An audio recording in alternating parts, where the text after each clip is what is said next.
For over 20 years, Nintendo has been entertaining and fascinating the world with The Legend of Zelda. The characters and storyline are so treasured amongst its fans, it comes to no surprise why some argue over its timeline. With games, manga, cartoon series, it is almost impossible to come up with a credible timeline in its vast world. In 1986, we were introduced to a small boy who hacked at objects and creatures with a small blade. The puzzles, items, inventory, and story set the standards for many more games to come. Since then, there have been so many titles released on so many systems, such as Famicom Disk System, Super Famicom, NES, Game & Watch, CDI, LCD, SNES, Satellaview. Wait, I've never heard of Satellaview. Game Boy, N64, Game Boy Advance, GameCube, DS, and the Nintendo Wii. So creating a timeline isn't easy. The games are constantly contradicting themselves, the creators are contradicting each other, and now the fans are arguing just as well. Now, we don't declare our views to be 100% accurate. Right, so basically we read what others have said, and we tried to gather as much info as we could and compile it in one video. So let's start our journey into The Legend of Zelda.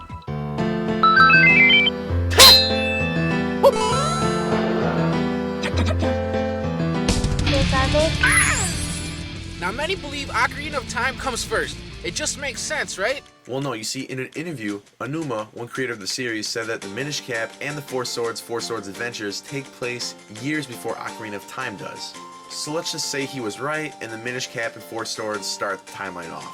And there is some credible info in the game that gives this theory some merit. We are told the whereabouts of Ganon in Four Swords Adventures. We are told that he is currently wandering in the desert looking for a powerful trident. This backstory is retold in Ocarina of Time, so maybe the creators were right.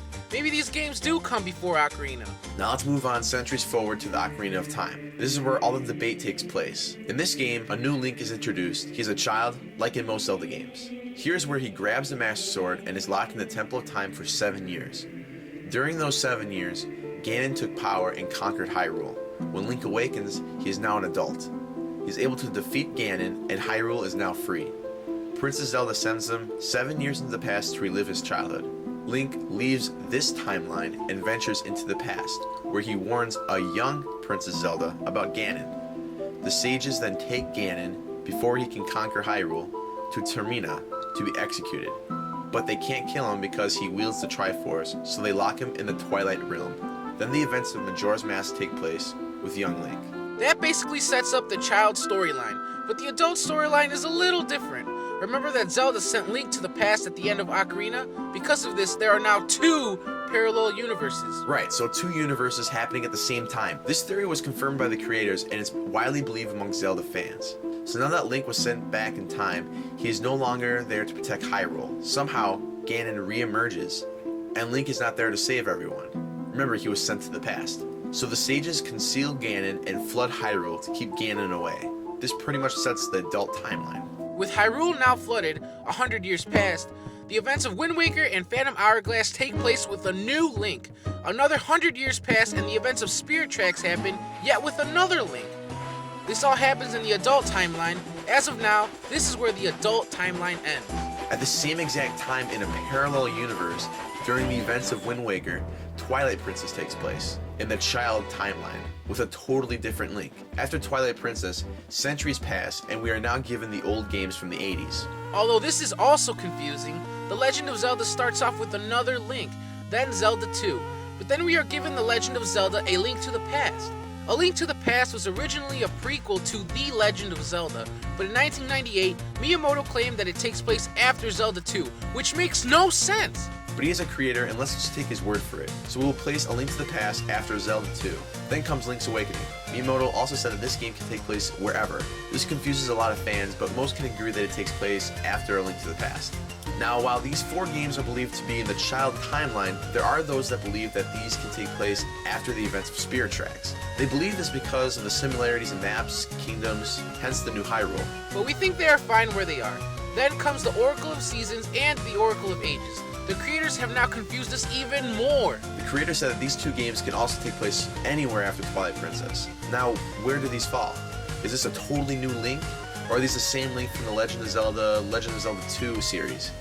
Both ages and seasons begin the same way, Link riding his horse, so basically he's already established. So let's just say this is the same Link as the Link from The Legend of Zelda and The Legend of Zelda 2. This then ends the child timeline, but it doesn't end there, oh no. You see, there is a Ganon theory. Most can agree that Link and Zelda are reincarnations, and that Ganon is the same Ganon from all the games, just taking different forms. Some argue that it is a different Ganon and that he too is also a reincarnation. In Ocarina of Time, Zelda says Ancient Demon Reborn. So this can be many things. It's the same Ganon who just took different forms, or is this a totally different one?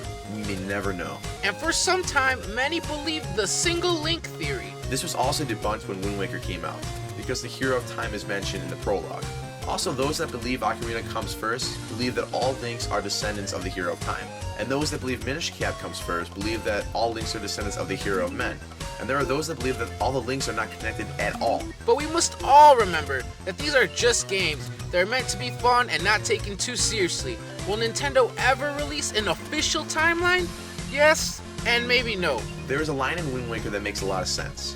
This is but one of the legends of which people speak. Interpret that as you will. Are all these games the same legend, just told from different mouths? Is this just like a game of telephone? Same legend, just slightly different as the years go by? And here's another thing. How many Links are there? From our timeline, we counted 6 different ones. And now there's a new Zelda game coming out, Zelda Wii. There's rumored time travel in this. It's rumored that this Link is also the Hero of Time. So when this game comes out, will fans be arguing again?